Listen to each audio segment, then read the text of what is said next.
Buenas noches, bienvenidos a Debate Político en esta edición especial. Especial porque lo estamos haciendo un par de horas después del horario acostumbrado, que es de las 7 de la noche. Y eso porque justamente lo que pretendemos esta noche es hacer un análisis a fondo sobre lo que ha ocurrido alrededor del debate presidencial organizado por la Asociación de Radiodifusores ASDER. Buenas noches a todos. Buenas noches, Diana. Buenas noches, William. Buenas noches, amigos televidentes. 9 de la mañana con 6 minutos. Nosotros sí estamos en vivo. 9 de la mañana, 9 de la noche. 9 de la noche. 9 de la noche con 6 minutos. Estamos en vivo, como lo decías, William, porque es importante analizar todo lo que se dijo, lo que no se dijo, cómo se ve el desarrollo de este gran segundo debate presidencial que fue organizado por ASDER y por AUPRIDES, la Asociación de Universidades Privadas de El Salvador. Y para ello hemos invitado a 3 conocedores de la problemática nacional. René Hernández Valiente está con nosotros. Buenas noches, doctor. Gracias por acompañarnos. Buenas noches a todos. Buenas noches, Rubén. Buenas noches, Roberto. También para ustedes. También nos acompaña Roberto Rubio, director ejecutivo de Funde. Gracias, Roberto. Bienvenido. No, gracias a ustedes, William y Ana Verónica. Muchas gracias por estar aquí con las 3 R's. Rubén, René y Roberto. Exactamente, me apuntaron. Ahí a cada quien. Usted sabrá por qué. Y el doctor Rubén Zamora. Bueno, pues muy buenas noches. Buenas noches a todos los televidentes que nos están viendo y escuchando. Y es un gran placer estar aquí con ustedes con tanta R, ¿verdad?, que podemos pronunciar bien las palabras. Bueno, excelente. Yo creo que lo importante de esto, en principio, nos gustaría escuchar de ustedes, antes de entrar al fondo del análisis del contenido, es hablar un poco sobre dos situaciones. La importancia del debate en una democracia, así rápidamente, que nos expliquen, que nos digan ustedes cuál es la importancia que tiene un debate, sobre todo para quienes aspiran a la silla presidencial en este país. Y quizás, doctor René Hernández, comenzamos con usted rapidísimo. Bien, a mí me parece que el debate en El Salvador es una experiencia que no tiene muy larga data, ¿no? Es de hace poco tiempo para acá, y me parece que es interesante y es necesaria porque ayuda a la ciudadanía, a el votante, a conocer más de cerca a los candidatos. El votante, acá a 3 semanas de las elecciones, me parece que ya está elaborando, ya elaboró un perfil ideal de cuál es el candidato de su preferencia. Entonces, si lo ve en una entrevista documentada como la que llevó Glenda Umaña esta noche, puede hacer una evaluación de hasta dónde le impacta para su decisión lo que el candidato se compromete y propone. Desde luego, el análisis no es tan simplista porque el debate no logra cubrir todos los aspectos de un juicio de valor que pudiera ser un votante, pero sí le ayuda. Desde luego, lo estábamos escuchando con mucha atención hace un momento y encontramos que en el caso del candidato del FMLN, yo me hacía la pregunta, bueno, de nuevo nos ofrecen el país de las maravillas, pero ¿dónde estaba Hugo Martínez en estos 10 años? Ya vamos a hablar al respecto. Doctor Zamora, sus evaluaciones sobre este segundo gran debate presidencial, ¿llenó las expectativas de en realidad escuchar propuestas del cómo y con cuánto o con qué financiamiento poder hacer esas propuestas? Mire, bueno, en primer lugar yo quisiera señalar una cosa. A mí me ha molestado muchísimo ver esa silla vacía, porque me parece que no venir a un debate y al mismo tiempo tratar de imponer o poner una alternativa al debate de un solo candidato es un irrespeto a la ciudadanía. Yo me siento ofendido por eso. Yo hubiera querido ver al señor Bukele sentado allí diciendo su verdad, porque de eso se trata, y no tratando de boicotear lo que los otros candidatos tenían y habían sido invitados para esto. Esto es lo primero que sí yo lo quería decir, porque me parece que hay que señalarlo con claridad. Y usted, perdón, doctor, tiene la experiencia en 1994, fue cuando fue candidato presidencial, ¿no?, por una coalición. Bueno, sí hubieron, pero eran muy rudimentorios. Apenas se iniciaba. En la UCA tuvimos uno y hablamos, pero un debate como este, y esto es lo segundo que quería decir yo. Mire, en nuestro país tenemos abuso de la polarización política, que lleva a veces a unas discusiones sin sentido y que no permiten que el país avance. Creo que un debate como el que vimos esta noche es precisamente parte del camino que todos tenemos que recurrir, porque la democracia requiere el debate. Así como que requiere que haya gobierno y oposición. Y si uno de estos dos falta, la democracia no existe. También la democracia requiere debate entre las diversas concepciones. ¿Por qué? Porque en definitiva es el ciudadano el que tiene que decidir. O sea, es un buen primer paso, entonces, doctor Zamora. Sí. Roberto, para algunos el debate como sí debería de implementarse de una manera obligatoria incluso en nuestra incipiente democracia, porque como lo señalaba el doctor René Hernández Valiente, el doctor Zamora, es el momento para proponer, conocer diferentes puntos de vista e incluso rebatir. Bueno, yo no sé si obligatoria, pero debería ser algo, si alguien tiene un talante democrático, tiene capacidad de discutir, de debatir, de tolerar ideas, pues debería ser obligatorio de sí mismo, o sea, debería obligarse a ir. Y aquí retomo lo que decía Rubén, porque el mensaje que manda el candidato que no llegó, Bukele, es preocupante en dos sentidos. Es preocupante porque cuando tú vas a debatir vas a confrontar ideas, vas a escuchar cosas que no te gustan, vas a tratar de argumentar y exponer tus ideas y se te va a ver tu comportamiento, que es otra cosa. Y cuando tú no quieres hacer eso, que sí que tú no quieres debatir, entonces un presidente en un gobierno que no hace del debate un instrumento, un ejercicio, es preocupante. Y si adicionalmente a eso no es tolerante a la crítica, porque cuando te critica o cuando una institución te resulta incómoda, tú la amenazas, cuando te sale mal el que no te gusta lo que dice el Tribunal Supremo Electoral, vas y mandas a la gente a tomárselo por un rumor. Creo que hay que leer lo que está detrás, ¿no? Y me parece, aparte de respetuoso, preocupante, ¿no? Porque, como digo, el debate ayuda no solo a conocer las propuestas, es que ayuda a conocer de alguna manera el comportamiento, y no solo uno, porque hay que tener varios debates, el comportamiento que se tiene frente a la confrontación de ideas. Yo creo que en este debate hubo al menos alguna confrontación de ideas, porque a veces no son debates, cada quien expone lo que quiere y el otro no le comenta. Aquí por lo menos vimos que de vez en cuando se sacaron las espadas. Hubo la oportunidad. Y eso es bueno, ¿no? Sacarlo. Pero lamento pues que no pudimos ver cómo se comporta justamente alguien que quiere ser presidente de la República ante un debate. Y que lo que hace es más bien esconderse y rehuir, creo que eso sí preocupa. Porque son dos cosas en el debate, ¿no? El manejo del contenido de la información, pero también de la propuesta, desde luego, sí. Y la actitud. Y la actitud que tiene frente al debate, sí. La actitud que tiene frente a la confrontación de ideas. Y eso sí que es lamentable también. Okay. Doctor Valiente, ¿usted quería apuntar algo? Sí, a mí me parece, coincido sobre el debate.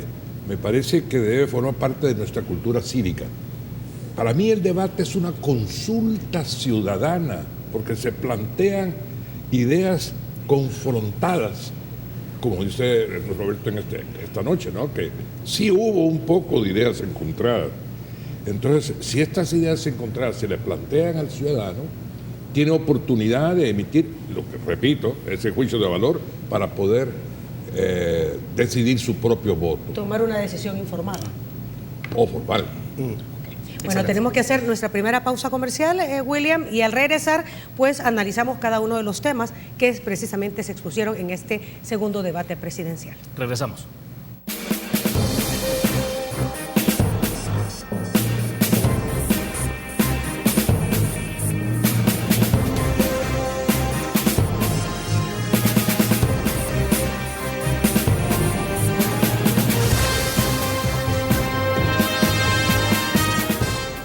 Estar con nosotros hoy en Debate Político. Estamos analizando lo que se dijo, lo que no se dijo, cómo se dijo en el segundo gran debate presidencial organizado por ASDER y AUPRIDES.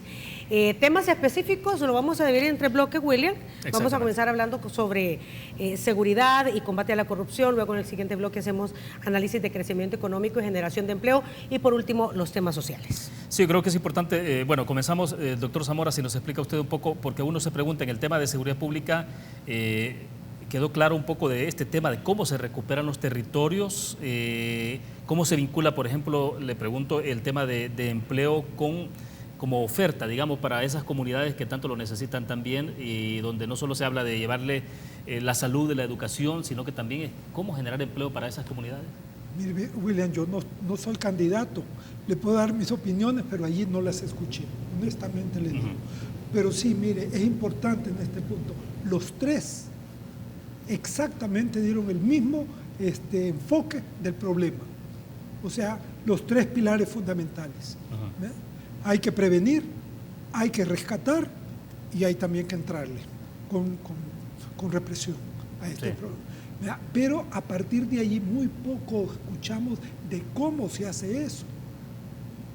¿Cómo se hace? ¿Qué significa, por ejemplo, lo que dijo el candidato de Arena, de que le va a dar mayor énfasis a la prevención? Y digo, ese va a ser mi centro. Bueno, que nos diga cuánto le va a costar. Porque el problema es que todos hablamos de que queremos prevención, pero el presupuesto dicen que no alcanza.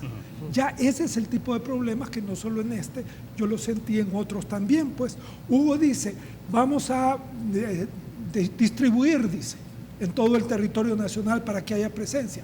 Señor, y si ahora son 17,000 o 14,000 los policías para cubrir, desplegar todo el país como policía, o sea, que se tienen que quedar ahí. Y no me diga que en Soyapango va a poner a 3 policías. Va a tener que poner un cuartel casi de policía. Usted dice cómo la institucionalidad en realidad se va a poder quedar en los territorios. ¿Cómo se va a hacer? ¿Cuánto le va a costar? ¿Cuánto va a tardar en hacer eso? Esas son las preguntas que a mí me surgía de oír, ciertas cosas ya un poco más concretas, no todo fue solo diagnóstico. Pero si ya tenemos un diagnóstico en común, quizás lo mejor sería que gane quien gane. Lo primero que haga es, miren, como todos los candidatos estamos juntos, hagámoslo. Yo me recuerdo que cuando yo fui candidato a la presidencia hace muchos años, ¿verdad? En la segunda vuelta las Naciones Unidas nos incitó a hacer un documento conjunto. Hicimos un documento sobre reforma electoral, pues de que la íbamos a hacer quien ganara. A los 8 días de haber tomado posesión, Armando Calderón me mandó a llamar y me dijo, Rubén, tenemos que cumplir con esto.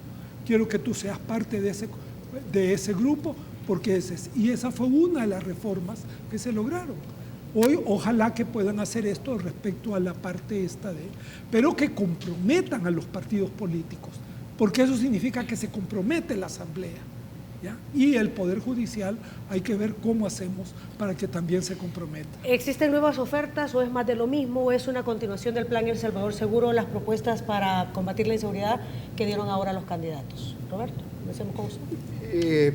Mira, yo creo que lo que escuchamos fue planteamientos, ¿no? Planteamientos que sí son correctos, de que el enfoque tiene que ser integral, de que tiene que haber, digamos, un entendimiento de varios sectores para abordar el problema, que tiene que haber un control territorial definitivamente, ¿no? Pero, como dice Rubén, faltó el cómo, es decir, cómo hacerlo. Yo sé que en un debate que te dan un minuto y algo es difícil a veces concretar el cómo, y la tentación siempre es o dar el diagnóstico o dar el planteamiento, pero no programas específicos, porque también como justamente el problema es complejo e integral, cuesta dar.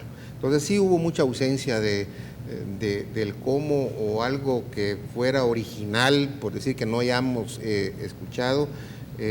Son planteamientos, como digo, correctos, que la prevención hay que priorizarla, que hay que tener mayor presencia del Estado, etcétera, pero siento que se debió ser más específico. Perfecto. Quizás nos centró en el tema de cómo se va a atacar 3 tipos de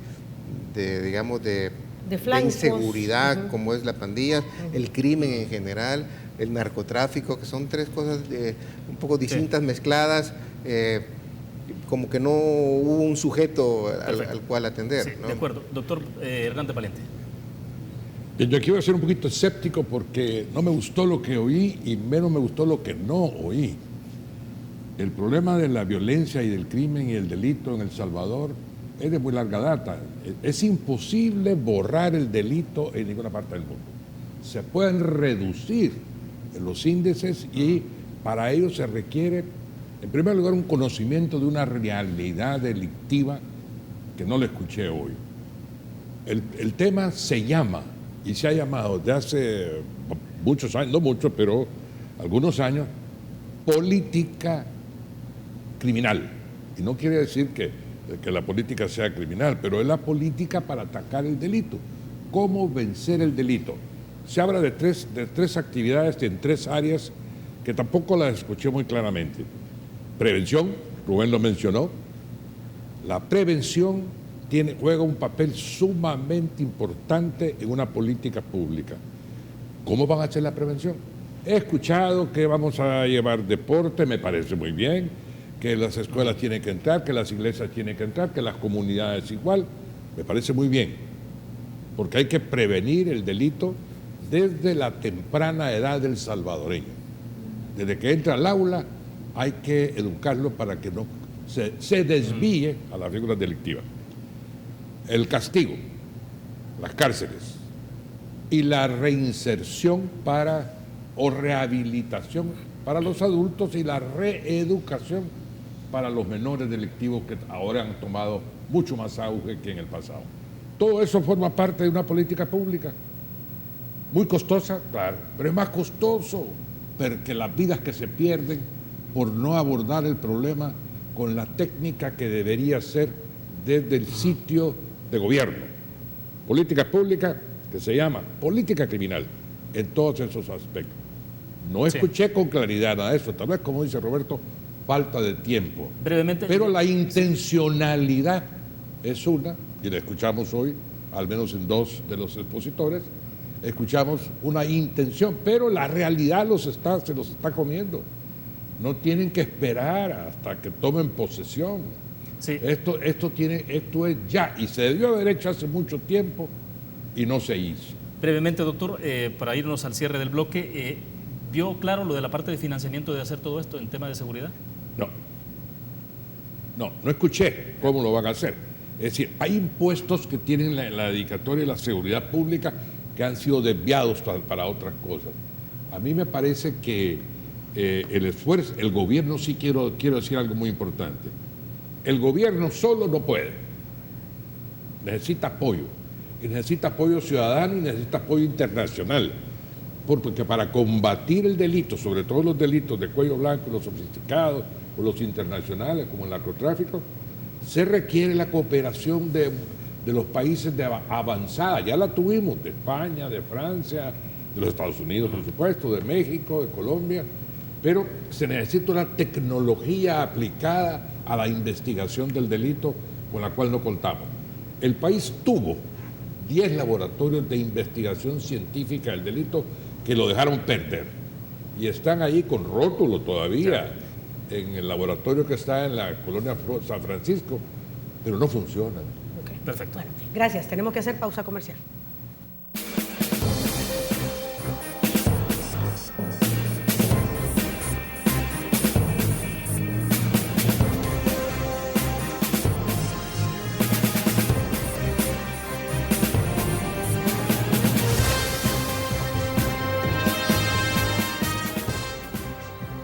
Es un gusto que siga con nosotros en Debate Político, un tema importante que lo podemos abordar en este momento. Entonces, Diana, tiene que ver con el tema de corrupción. De combate a la corrupción, porque decían el combate a la criminalidad, la inseguridad en el país está íntimamente ligada al combate a la corrupción. ¿Qué les parecen las propuestas escuchadas por los candidatos en torno a combatir la corrupción? Doctor Zamora.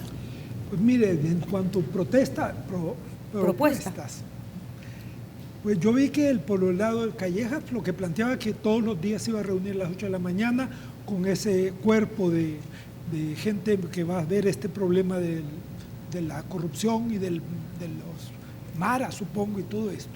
Mire, que es necesario enfrentar el problema de corrupción, yo creo que ya se está haciendo en el país. ¿Ya?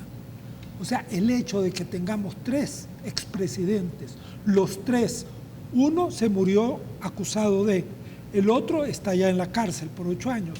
Y el tercero, si viene aquí, va directo para la cárcel. Solo ese hecho ya implica que el punto de cómo combatir este problema es el correcto. Si se empieza por abajo o para arriba, eso nunca da resultado. Tiene que empezar de arriba para abajo ir golpeando. Si sí Pero es, no si sí todavía es falta. capacitación, Mire, ese fortalecimiento institucional, ¿qué hacer? Una mala disputa en nuestro país, sí, eso no. En primer lugar, no puede haber sí es guatemalteca aquí en El Salvador. Aquí es distinto, hay una institucionalidad diferente, ¿verdad? Más Yo fortalecida diría más respecto de fortalecida Guatemala. que la guatemalteca, exactamente. Hay una penetración del narcotráfico dentro de la estructura del Estado menor aquí en El Salvador que en Guatemala, pero los dos tienen. Pero el punto es el siguiente, el Ejecutivo no puede poner sí-síes, no puede. Si la Constitución dice que es función del fiscal establecer las comisiones y grupos que crean necesarios para el desarrollo de sus labores, y el fiscal de la República es el monopolista de llevar adelante las investigaciones de los delitos.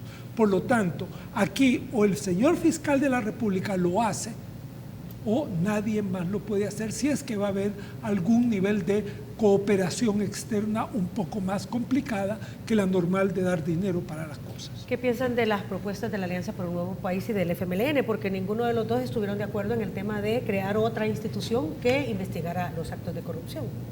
Bueno, yo creo que el acuerdo general, aunque un matiz ahí del de Vamos, era que hay que fortalecer la Fiscalía y que uno de los instrumentos para fortalecer la Fiscalía es el apoyo internacional. Ahora, no se entró en detalles si solamente se refiere a un apoyo técnico o se refiere a un apoyo financiero o se refiere a un apoyo mayor de apoyo a la investigación. ¿De qué rol se le va a dar a esa unidad de apoyo internacional? Eso no se entró en detalle, pero yo creo que hubo esa coincidencia, a diferencia, creo yo, del planteamiento que hace Bukele de unas CICIES, pero controlada por el vicepresidente. O sea, eso me parece totalmente absurdo, ¿no? Pero, y termino diciendo nada más que en esta materia sí hubieron algunas cosas concretas. No hubo mucho tiempo, ¿no? Pero en el caso de Hugo Martínez, creo que mencionó que no prescriban los casos de corrupción por 10 años, habló de una reestructuración o cambio de la Secretaría de Transparencia. Otra cosa es si es otra comisión o no, se puede discutir, pero digo, hubo un planteamiento más concreto de cómo se va a hacer esa otra cosa, y el candidato Calleja sí dijo cosas bien específicas, compromisos muy concretos, porque señaló una fuente importante de corrupción que ha sido la presidencia. A diferencia de otros países, no ha sido más la obra pública, aquí la presidencia ha sido una fuente de las más importantes, y dijo, bueno, no va a haber partida secreta. Es cierto que ahora está más identificado los 30 millones de la OIE, pero bueno, ya es un compromiso. Habló de que no va a haber contrataciones de parientes. En otra ocasión también se comprometió no lo de los sobresueldos. O sea que sí hay compromisos concretos. Quizás se le hubiera dado un poco más de tiempo para que expresaran más compromisos, pero algo creo yo dijeron en la materia. Sí. Doctor Hernández Valiente, brevemente, ¿es suficiente lo planteado o se quedaron cortos en el combate a la corrupción? Tenía que quedarse cortos por razones de tiempo, pero sí se hizo el planteamiento sobre combatir la corrupción, y de hecho, como dicen los colegas panelistas, sí se ha hecho algo, bastante o poco, no lo sé, pero sí se ha trabajado un poco en esto. Cuando se habla de corrupción, se habla de delitos contra la hacienda pública o de peculado, se habla de malversación de fondos, de falsedades, etcétera.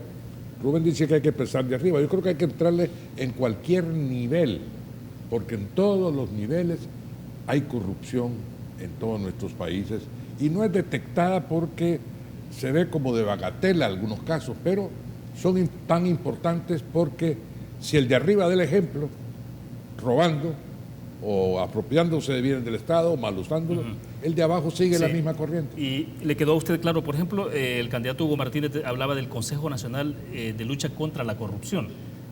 Claro, esa es retórica. Por ejemplo, uno dice, bueno, ¿dónde queda la Secretaría de Transparencia? O sea, al final sí. Que mencionó que podría pasar a una dirección ejecutiva. Al final es retórica. La transparencia es necesaria, pero la transparencia, se está trabajando por transparencia. Todos hacemos algo por la transparencia, pero en cuanto a la investigación del delito, Rubén tiene razón. El fiscal tiene la exclusividad en la dirección funcional de la investigación del delito, y nadie más. Se apoya en la policía. Para investigar, la policía tiene que investigar, pero es el fiscal el que dirige la investigación. ¿Qué es lo que tenemos que hacer? Fortalecer esa institución. darle medios para que pueda hacer investigaciones de delitos de cuello blanco, delitos internacionales, qué sé yo, tecnología. Lo que hizo Douglas Meléndez puede ser, digamos, como fiscal general, digo, puede ser como un ejemplo de que se puede hacer mucho entonces con lo que se tiene de institucionalidad. Desde luego que Douglas dio un ejemplo de las cosas que sí se pueden hacer. Rubén lo mencionó, 2 presidentes, uno preso y otro perseguido, con orden de captura. Entonces, Ok. En el tema del combate a la inseguridad en el país se habló también que se necesitan fondos que podrían salir de un crecimiento económico, de una mayor empleabilidad en este país. Siempre los candidatos se refieren a que no hay crecimiento económico porque no hay una discusión franca, sincera, entre gobierno y entre empresarios. ¿Lo que escucharon de la propuesta para el crecimiento económico son viables? a mí me parece que al menos constituyen una esperanza viable, usando tu expresión, para poder salir adelante, porque si nos negamos a comunicarnos, sector gobierno, sector privado, ahora se empieza a hablar de APPs, Asociación Pública y Privada, para poder sacar adelante grandes proyectos que de alguna manera no se pueden financiar si no es con colaboración del sector privado y del sector público, para fondear grandes proyectos. Y se hablaba hace un rato, este día, de el chileno que estaba hablando sobre inversiones de 2.000 millones de dólares, 10.000 millones de dólares. Bueno, me parece que es una de las soluciones que se tienen que implementar. Que sea suficiente, no lo creo. Ahora, falta de diálogo entre gobierno y empresarios no es algo que se haya señalado de ahora, se viene señalado de años. ¿Alguna de las fórmulas en realidad va a tener esa inteligencia emocional para poder ligar a estos dos grupos? Es que fíjese que eso es una curiosidad en nuestro país, ¿verdad? Especialmente no ahora, donde ya la presidencia de la ANEP es mucho más calmada y el presidente también es más calmado. Pero en tiempo de Funes, que fue el gran pleito entre la ANEP, el presidente de la ANEP con el presidente de la República, que a Twitter se vivían espadeando, eso tiene un mentiz con el consejo asesor que tenía Funes con el conjunto de los más altos empresarios de este país. Ahí estaba Crit, ahí estaba Callejas, el padre Callejas, ahí estaban todos los señores que conocemos como la oligarquía, cuando se les dice, quiere decir algo malo. Fueron a Estados Unidos, yo era embajador, y en una de esas reuniones de mesas, sentados ellos con el presidente, yo estaba ahí como embajador, ¿verdad? Le preguntaron a ellos, bueno, ¿y ustedes por qué vienen aquí empresarios con este señor que es del comunismo? Así, la pregunta de los gringos, ¿verdad? Y entonces Callejas se levantó, o sea, la contestó el señor, dijo, señores, es que se trata de cuestiones nacionales de la vida del país y en eso no puede haber diferencia entre un bando y otro bando. Eso yo lo escuché y yo me quedé asustado, honestamente se lo digo. Eso no ha bajado, de acuerdo. Se necesita un presidente que tenga la capacidad de poder hacer eso y empezar a hacer las cuestiones. Porque aquí los intentos de hacer esos diálogos nacionales, los partidos políticos los han boicoteado sistemáticamente. Todos fracasan porque hay un partido que se levanta y dice no sigo más. Y a propósito, Roberto, nadie habla de un gran acuerdo nacional en este país, y menos en el contexto de la campaña que tenemos. No, bueno, se habla de buscar entendimiento, pero todavía es un poco, nuevamente, general. Yo creo que son planteamientos, son buenas intenciones, pero siempre falta el cómo lo vas a concretizar, ¿no? Cómo vas justamente tú a crear un acuerdo para el crecimiento, por ejemplo, a nivel nacional. Porque eso de que, mire, que vengan todos y que se sumen todos y vamos a hacer el gran acuerdo, todavía queda muy, muy general. Creo que falta definir cómo tú vas a abordar, por ejemplo, el tema de la confianza. Es un ingrediente fundamental, porque sobre todo el inversionista necesita mucha previsibilidad, de que tú no te van dentro de 3, 4 años que haya cambio de elecciones, vas a tener que revertir tu inversión. Sí. Y para eso necesitas más confianza, más acercamiento, respeto al Estado de Derecho, pero necesitas crear como, no otra vez, otra comisión para no sé qué, sino ver cuáles son los instrumentos concretos, los programas que tú vas a tener de acercamiento, de trabajo. Ahí se mencionó algo de las APP, no se pudo desarrollar, lo mencionó Calleja, pero esa es una vía, por ejemplo, tú cómo puedes empezar a estimular la inversión. Y eso creo que ese planteamiento de la APP que hizo Calleja es correcto, como el planteamiento que hizo Hugo sobre los polos de desarrollo. Y que no me gusta la palabra polos, pero lo que me gusta de ese planteamiento más bien es el enfoque territorial de desarrollo, que eso es algo que todavía en este país no se ha llevado a cabo. Y mira, porque el ejemplo que tuvimos en la Comisión Nacional de Desarrollo, donde fue un primer intento que estuvimos bastante cerca, pero nuevamente los partidos políticos, sector privado, no nos hicieron mucho caso. El hecho es que hubo un acercamiento sobre todo por el enfoque territorial, porque cuando tú bajas a nivel territorial hay mayores posibilidades de entendimiento. Aquí hay consejos territoriales, municipales, donde trabajan Arena, FMLN, Gana juntos a nivel territorial. Y tienen años de estar trabajando, y tienes un poco lo que son los nonualcos, son casi más de 12 años trabajando juntos, cerca de 16 alcaldías de todos los partidos. O sea, a nivel territorial, con un enfoque de ese tipo, creo que puedes avanzar en buscarle el mayor crecimiento al país. Ok, hablando de crecimiento, también se necesita crecimiento del número de empleos, y esto tiene que ver, está íntimamente ligado a la salud y a la educación. De eso hablamos en el siguiente bloque. La parte social, volvemos.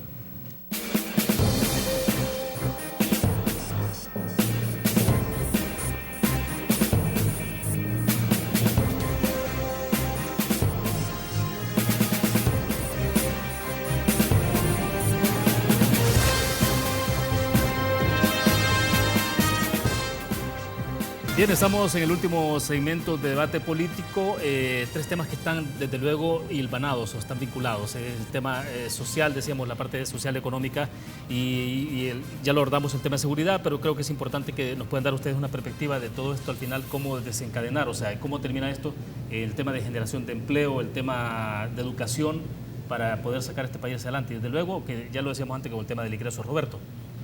Bueno, como les comentaba en el intermedio, que tuve una experiencia en un lugar donde, en una comunidad, ahorita no me acuerdo el nombre, apoyada por el gobierno de Luxemburgo, después de los terremotos.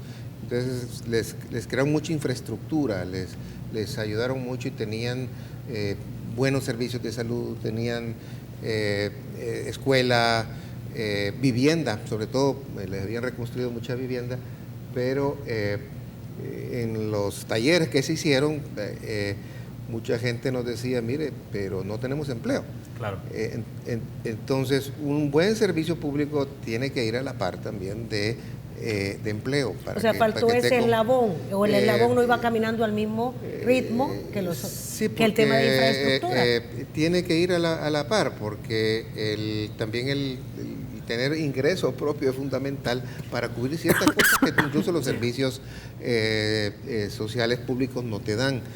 Ahora, sí, uno de los problemas definitivos del país, lo señalan pues las encuestas, es el tema del empleo y el tema de la seguridad. Acá mucha gente, incluso ves cómo la manera como la gente enfrenta los problemas de empleo, y sobre todo capas medias. Yo me recuerdo las colonias de este país, las colonias de capa media, Miramonte, que sí, Centroamérica. Ahora ves por todos lados, las casas son... se han convertido en salones de belleza, sí, en emprendimientos, en pequeñas tiendas. Sí, porque la gente sacrifica, ojo, el bienestar de su casa y todo, que tiene que pensar para complementar, porque no le alcanza. Entonces, un problema de empleo está asociado al problema del ingreso para tener acceso. Entonces, creo que ahí los candidatos ciertamente les faltó exponer, solo mencionaron algunas de las ideas que tienen. Creo que, no sé si fue Calleja que dijo, bueno, ahí en la página web, ahí hay los programas específicos que tenemos, ¿no? para verlo, porque igual es muy complejo, tiene que hablar mucho sobre eso. Ahora, faltó, con esto termino, es que cuando ya hablaron el tema de la salud, por ejemplo, yo creo que ahí se fueron mucho al diagnóstico, sobre todo, pues, digamos, llamémosle la oposición, se fue mucho al diagnóstico para decir, mire, las cosas están mal. Y quizá el candidato del frente estuvo un poco más a la defensiva y dijo algo sobre cómo Sí. enfrentar el problema, pero se le fue mucho tiempo en el diagnóstico. Sí. Ahora bien, doctor Zamora, ¿fue suficiente o no fue suficiente con el abordaje del tema de salud? Porque, como decía Roberto, diagnóstico, pero propuestas de cómo cambiar esa realidad, el famoso desabastecimiento de medicinas, por ejemplo, o la famosa tardanza en que en realidad a usted le den una cita para que un médico lo vea. ¿Se dio o no se dio en este debate? No, yo creo que esa es parte del diagnóstico. Lo que pasa es que hay que llevar ese diagnóstico a las realidades. Porque, por ejemplo, en medicinas, el Estado está proveyendo medicina ahorita más de un 50% de lo que hacían hace 10 años. ¿Ya? Lo que pasa es que ha aumentado también el número de gente y de enfermos del país. ¿Por qué? Porque como se ha ido extendiendo la medicina, hay más gente entonces que entra dentro de eso. Eso es un proceso que hay y se encuentra en muchos países en este momento en que ha aumentado, pero no, el aumento no alcanza a correr con las expectativas de la población. Sobre el trabajo, el empleo, ¿verdad? Pues que es el lema del candidato de Arena, pues por todas partes sus banners dice trabajo, ¿verdad? O sea, dar trabajo, entiendo yo que es el lema de él, ¿verdad?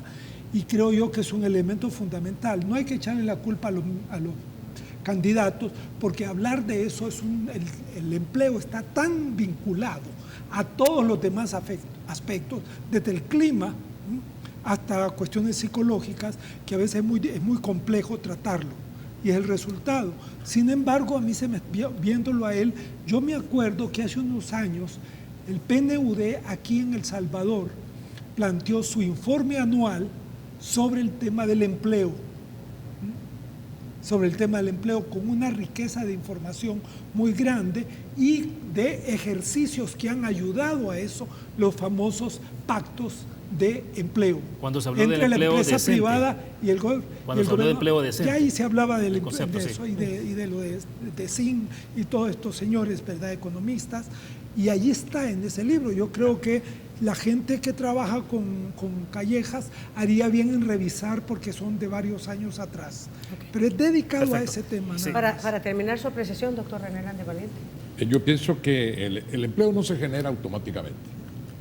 Tienen que haber condiciones para que haya un desarrollo sostenible que nos dé un empleo, y el empleo además tiene que tener ciertas características. Tiene que haber un mejor ambiente, un mejor clima para que haya una mejor inversión, una mayor inversión y extranjera directa, para que pueda el país tener más oportunidades de empleo y que el empleo tenga también algún adjetivo, empleo digno, porque esta gente de esas comunidades que les construyeron la casa, a lo mejor y continúan sin empleo a estas alturas, ¿verdad? Entonces, yo pienso que las diferencias que han habido entre el sector gubernamental y el sector privado, que es en donde se genera la mayoría de empleos que puedan ser dignos para el nivel de dignidad, sobre todo lo que hizo fue polarizarnos. Y entonces el país se degradó por la polarización. Las diferencias que existen, ideológicas, políticas, tienen que ser una cuna de contrastes, no de polarización, pero fue al revés. El país está absolutamente polarizado, a pesar de que el profesor Sánchez Serén dijo cuando tomó posesión, unidad, aquí va a haber unidad y yo voy a llevar adelante la unidad. Sí. Lo mismo que dijo Funes 5 años antes. Pasan 10 años y el país está postrado. Y para yo le pregunto al candidato Martínez de hoy de la noche, ¿dónde estaba usted en estos 10 años? En el gobierno. Es tan responsable como los que van a perder las elecciones el día 3 de febrero. O sea, no se vale decir de que las cosas se habían hecho mal y que había que hacer correcciones, porque eso es lo que dijo Hugo Martínez luego de las elecciones de marzo. Sí, pero ¿dónde estaba él? Porque él es tan responsable como todo el sector gubernamental. Era un ministro de Estado y estuvo también en el SICA. Fue el jefe de Rubén, que por lo menos este era un buen funcionario, pero... Gracias. Pero él ¿dónde estaba? Que no esconda su realidad, que ahora nos ofrezca todo lo bueno que piense que se puede hacer y que lo único que tenía como que el derecho de decir no me culpen por lo que otros hicieron era Calleja, pero no, Hugo no tiene ese derecho. Bueno, El tiempo se nos ha agotado, así que muchas gracias, señores. Nos queda más, No, gracias. doctor Hernández Valente, Gracias. Roberto, que han estado con nosotros, doctor Zamora, muy gentil con su Buenas tiempo. noches. Buenas noches. Bueno, y gracias también a ustedes, amigos televidentes, que están domingo a domingo con nosotros en Debate Político. Nos quedan, ¿qué? Dos debates políticos Dos y el debates siguiente políticos. fin de semana, las elecciones Sí, presidenciales. estamos ya en vísperas de elección presidencial y estaremos el próximo domingo 7 de la noche, como siempre, ¿no? Por supuesto, a través de la señal de Canal 33. Feliz noche, descanse. Hasta Buenas mañana. noches.